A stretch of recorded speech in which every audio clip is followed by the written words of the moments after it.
हे everyone, very good evening. So finally आज हम discuss करने वाले हैं प्रीलिम्स की स्ट्रेटेजी। आप सभी को पता है केवल 2 महीने बचे हैं प्रीलिम्स के लिए और आई होप आप सब बहुत अच्छे से तैयार होंगे। देखो, प्रीलिम्स में मैं सारे सब्जेक्ट्स डिस्कस नहीं करने वाला, यहां मैं डिस्कस करने वाला हूं केवल एक सब्जेक्ट, दैट इज हिस्ट्री। कि हम हिस्ट्री को कैसे अप्रोच करें प्रीलिम्स 2023 के लिए।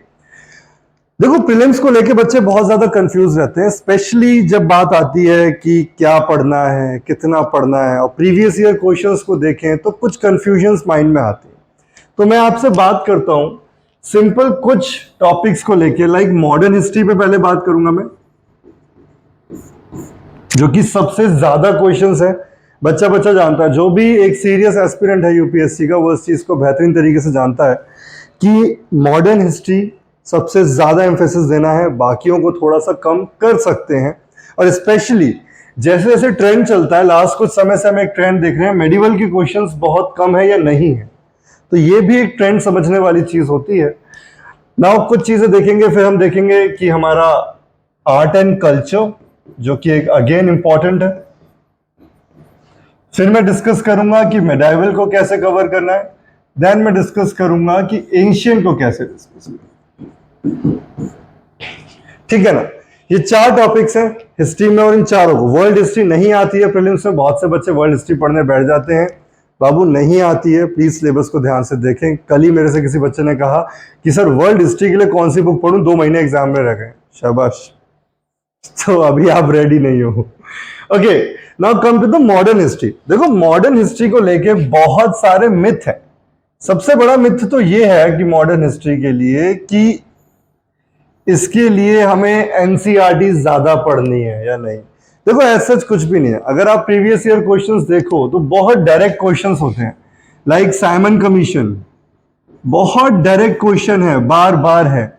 इंडियन नेशनल कांग्रेस, बार बार क्वेश्चंस हैं। गवर्नर जनरल्स, बार बार क्वेश्चन है। रिफॉर्म्स एंड एक्ट्स,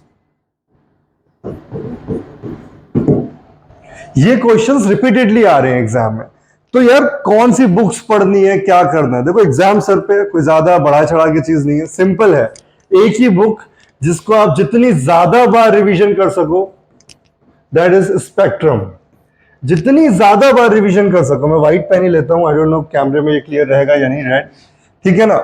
स्पेक्ट्रम जो बुक है, that is more important and the most important book for modern history.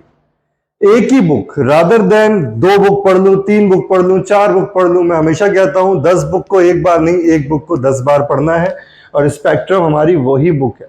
अब बहुत सी चीज आती है, बच्चे कहते हैं कि सर स्पेक्ट्रम को पहले पेज से लेकर आखिरी पेज तक पढ़ना है। Answer is no. अब ये आपकी स्मार्टनेस पे काम करता है। जो बच्चे प्रीवियस ईयर क्वेश्चंस को बहुत अच्छे से एनालाइज करते हैं, वो इस चीज को जानते होंगे कि पूरी बुक नहीं पढ़नी है। फॉर एग्जाम्पल, स्पेक्ट्रम में हमारा पोस्ट इंडिपेंडेंस का भी पीरियड है,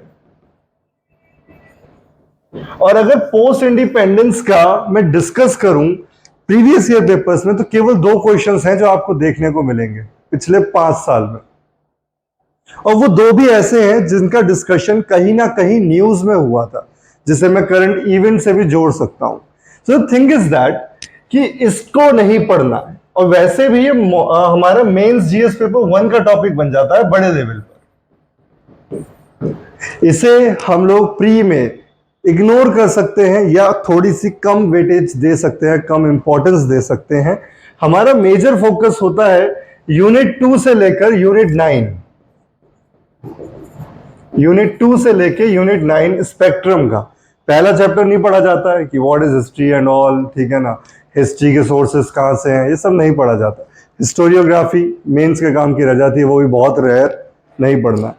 एडवेंट ऑफ यूरोपियन वहां से पढ़ा जाता है, और जब देश आपके आजाद हो जाए वहां तक, उससे आगे नहीं पढ़ना। उसी चीज को बार बार रिवाइज करें, और प्रीवियस ईयर पेपर्स देखें, आपको समझ में आ जाएगा कि you are going in a right direction. हाँ, लास्ट टू लास्ट ईयर कुछ क्वेश्चन ऐसे थे जो स्पेक्ट्रम से बाहर थे। देखो, यूपीएससी कभी भी नहीं कहता कि मैं इस किताब से क्वेश्चन पूछने वाला हूं, ये बात तो जानो है। यूपीएससी के सिलेबस में आपको कभी लिखा नहीं मिलेगा कि भाई लक्ष्मीकांत पढ़ाओ या स्पेक्ट्रम पढ़ाओ या जीसी लियोंग पढ़ाओ, नहीं। तो सिंपल आपको सिलेबस देता है। तो कुछ लोग कह रहे थे कि लास्ट ईयर किसी और बुक से पूछ लिया गया। तो ऐसे तो हम कितनी बुक पढ़ते रह जाएंगे, पागल हो जाएंगे। नहीं, आपको टॉपिक्स के अकॉर्डिंग चलना है और एक ही बुक पे स्टिक रहें। दूसरी तीसरी बुक्स होती हैं, अच्छी होती हैं, बट हमारे काम की नहीं रहेंगी। द थिंग इज दैट आपके दिमाग में एक चीज रहनी चाहिए कि उसमें सिलेबस लिखा हुआ है इंडियन नेशनल मूवमेंट, तो इंडियन नेशनल मूवमेंट के अंदर जितनी भी चीजें हैं वो आपकी क्लियर होनी चाहिए। That's it. ठीक है, तो ये बात है मॉडर्न हिस्ट्री की। एक बार कंक्लूड करता हूं, मैंने मॉडर्न हिस्ट्री में आपको क्या करने के लिए कहा है, स्पेक्ट्रम करनी है, स्पेक्ट्रम को ही रिवाइज करना है। अगर मैं कहूंगा करनी है तो, अगर अभी करने बैठोगे तो बहुत चैलेंजिंग है, बट अगर आप पढ़ के बैठे हो तो डेफिनेटली रिवीजन के टाइम पे स्पेक्ट्रम लीजिए और उसी को बैक टू बैक रिवाइज करने की कोशिश करें। और पूरी स्पेक्ट्रम नहीं, इंडिपेंडेंस के बाद से छोड़ दें। इंडिपेंडेंस के बाद से आप इग्नोर कर सकते हैं या थोड़ा कम वेटेज दे सकते हैं, लेकिन जो मेजर टॉपिक्स हैं लाइक हमारे रिफॉर्म्स एंड एक्ट्स जो भी आए हैं आज तक, गवर्नर जनरल्स और उनकी हरकतें, इंडियन नेशनल कांग्रेस, उनके सेशंस, किस तरीके से कांग्रेस बिल्ट होती है और कैसे कैसे पूरा नेशनल मूवमेंट चलता है, इस पूरे सिचुएशन को अच्छे से पढ़ने की कोशिश करें क्योंकि वो सिलेबस के अंदर स्पेशली मेंशन है। ठीक है, तो ये हुआ हमारा मॉडर्न का। देखो कोई ज्यादा बड़ी चीजें नहीं होती। बच्चे क्या करते हैं ना कि यार बहुत हैवी है, मैं तो सारा पढ़ लूंगा, और स्टार्टिंग में हम सभी को लगता है, when I was a student मेरे को भी लगता था कि यार मैं तो बस कहते हैं ना वो चक दे फड्डे, कुछ ऐसा ही कर दूंगा, मैं सारी किताबें पढ़ लूंगा। नहीं हो सकता यार, we all are human being. अब मैं आता हूं आर्ट एंड कल्चर पे। प्रीलिम्स के लिए सबसे ज्यादा शैतान टॉपिक में ऐसे इसलिए कहूंगा जैसे शैतान बच्चा होता है ना, कहां से क्या शैतानी करके ले आए, सेम आर्ट एंड कल्चर है। लास्ट कुछ टाइम से अगर हम आर्ट एंड कल्चर के क्वेश्चन एनालाइज करें तो there are plenty of teachers and experts जिन्होंने ये बात बोली कि यार बुक सफिशिएंट नहीं है, तो फिर क्या करना है। टॉपर्स बोलते हैं कि हमने आर्ट एंड कल्चर के लिए 11th क्लास की एनसीईआरटी पढ़ी थी। ठीक है, वो मेंस में काम आती है, डेफिनेटली पढ़नी चाहिए, मेंस के लिए काम आती है। प्रीलिम्स में मैं क्या करूं, देखो प्रीलिम्स के लिए बहुत से बच्चे जाते हैं बड़ी बड़ी बुक्स, नाम नहीं लूंगा किसी बुक को, देखो बहुत बड़ी बड़ी बुक्स के साथ बच्चे जाते हैं, मत जाओ। कि अगर हम प्रीवियस ईयर क्वेश्चंस देखें तो वो अप्रोच काम नहीं कर रही है। आपके पास 60-70 दिन है, 70 भी नहीं है, 60 दिन से भी कम है, और आप उस चीज को मोटी बुक या किसी हेल्दी बुक पे आप टाइम वेस्ट कर रहे हैं, तो वो एक आपके लिए अच्छी सिचुएशन नहीं है। सो इट्स बेटर कि आर्ट एंड कल्चर के लिए आप कोशिश करें प्रीवियस 1 ईयर करंट्स। जी हाँ, आप ये ऑब्जर्व करें पिछले 1 साल में कौन से आर्ट एंड कल्चर के टॉपिक्स न्यूज में रहे हैं। अब आप कहोगे ये कैसे पता चल सकता है, धोलावीरा यूनेस्को हेरिटेज साइट में आया है। इस तरीके के क्वेश्चंस पे फोकस करें रादर देन किताबों को चाटने से बेटर। आर्ट एंड कल्चर के लिए और कोई सुझाव नहीं है। बहुत से लोग बहुत सारी बुक्स बता सकते हैं, मैं भी बता सकता हूं, बट मेरे को लगता है कि शायद आपका कॉन्फिडेंस कम करने वाली चीज हो जाएगी अगर मैं आपसे बोलूं कि आप कुछ बड़ी बड़ी बुक्स पढ़ने बैठ जाइए, क्योंकि 50 दिन बचे हैं अराउंड। मैं कभी 50 बोल रहा हूँ, कभी 60 बोल रहा हूँ, कभी 70 बोल रहा हूँ, मुझे इतना पता है 2 महीने बचे। ठीक है, हाँ, तो 2 महीने बचे, तो ये एक थोड़ी सी अजीब सिचुएशन हो जाएगी आपके लिए। तो बड़ी बुक्स के साथ नहीं जाए, करंट्स को रिवाइज करें। इसके अलावा कोई भी नई चीज के साथ खिलवाड़ मत करो, कोई भी, बिल्कुल नहीं करना है। ठीक है ना। हाँ, लेकिन मैं ये सिचुएशन आपको तब बता रहा हूं क्योंकि मेरे को ये लगता है कि अगर आप सही सीरियसली इस एग्जाम को देने वाले हैं तो आपने डेफिनेटली कुछ बेसिक एनसीईआरटीज पढ़ी होंगी। मैं ये सोच के आपको बता रहा हूं। फॉर एग्जाम्पल हमारी एंशियंट की आर एस शर्मा,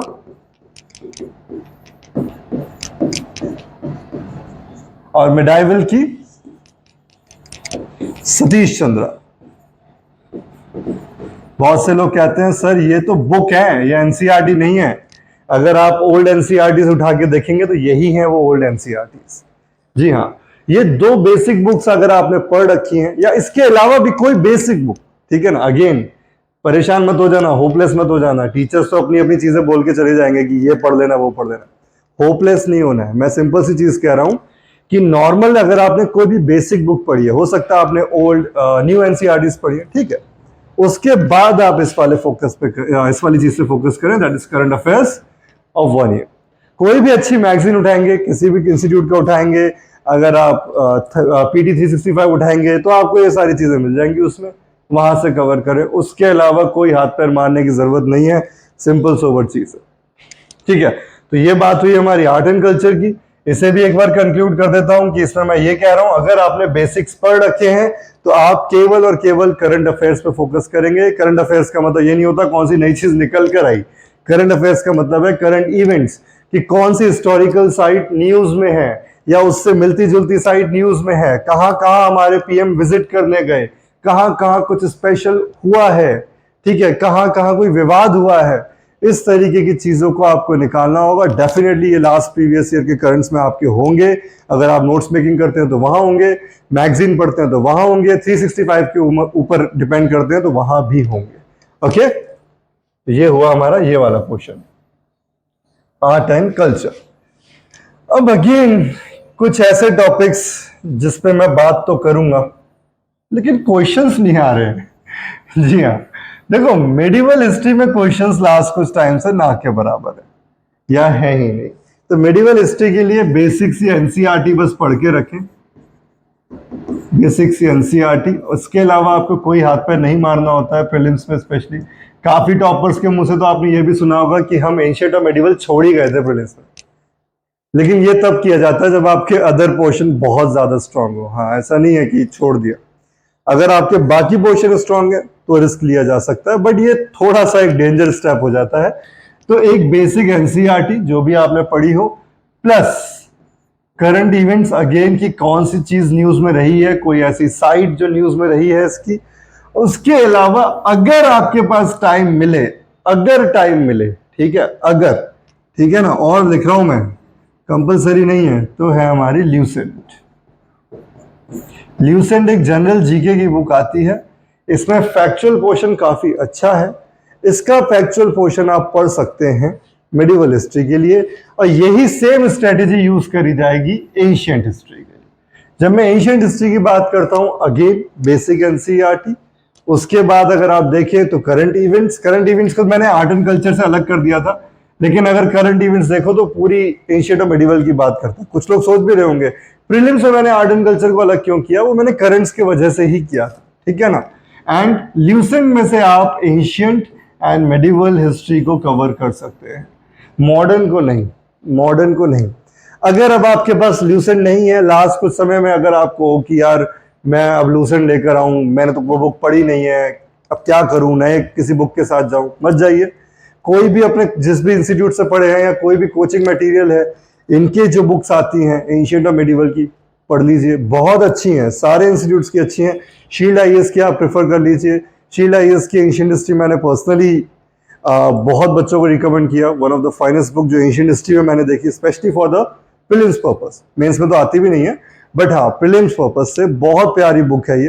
तो आप ये सब चीजें देख सकते हैं। एंशिएंट और मेडिवल के लिए आपका सेम रहेगा, मॉडर्न के लिए आपको केवल और केवल स्पेक्ट्रम, और आर्ट एंड कल्चर को मैंने यहां फिर से अलग लिख रहा हूं क्योंकि आर्ट एंड कल्चर को मैंने यहां हालांकि करंट पर डिस्कस किया है, और वो है हमारा करंट इवेंट्स, यानी कि एक साल के करंट्स में जो भी टॉपिक्स न्यूज में रहे हैं उनकी डिटेलिंग अपने पास रखें।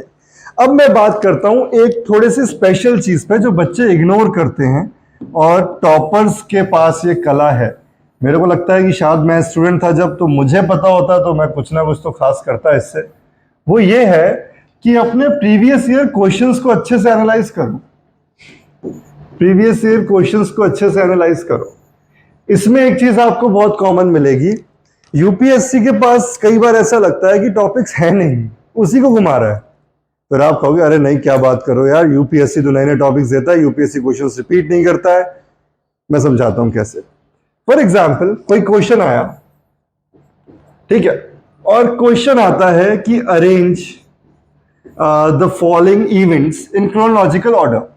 कुछ इवेंट्स को आप इंक्रीजिंग या डिक्रीजिंग ऑर्डर में लगा दीजिए, जिसमें आ जाएगा Simon report, Gandhi Irwin pact, ठीक है, और कोई और भी दो चार, ठीक है ना, साइमन कमीशन आ गया, गांधी इरविन पैक्ट आ गया, पूना पैक्ट आ गया, माउंटबेटन प्लान आ गया, इस तरीके से कुछ लिख दिया। लेकिन यह आंसर आपने अरेंज कर दिया, तो ध्यान रखना, यूपीएससी ने जो ये नाम यहां यूज करे हैं ना, अगले साल एक आध क्वेश्चन इन्हीं नाम पे हो जाता है डायरेक्ट।